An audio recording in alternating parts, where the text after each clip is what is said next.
ہم ان کے اوپر، ان کو مار رہے تھے پتھر کے ساتھ. ہجارہ عربی میں کہتے ہیں پتھر کو، حجر بھی کہتے ہیں نا. حجر کسے کہتے ہیں؟ یہ لفظ اردو میں تو استعمال نہیں ہوتا. حجر، حجر اسود زندہ آباد اردو میں استعمال ہو رہا ہے بھائی. حجر اسود کالا پتھر، تو حجر کسے کہتے ہیں؟ پتھر کو. ہجارہ بھی پتھر کو. تو ہجارہ جیسے حجر اسود اردو میں اس کی مثال. یہ سب مثالیں آپ نے اپنی ڈائری میں لکھنی ہیں تاکہ آپ کو ہنٹس رہے نا، یاد رہے.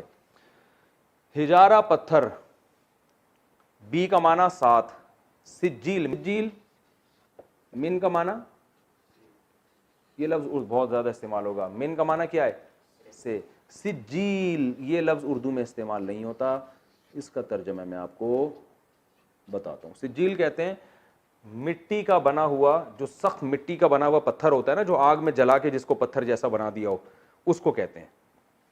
ٹھیک ہے نا.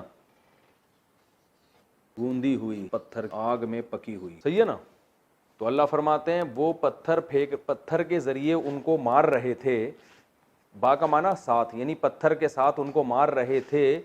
ایسے پتھر من سجیل، جو سخت مٹی کے کنکر جو ہوتے ہیں نا پکے ہوئے، اس کی جنس میں سے تھے، اس کی قسم میں سے، یعنی ان پتھروں میں سے وہ پتھر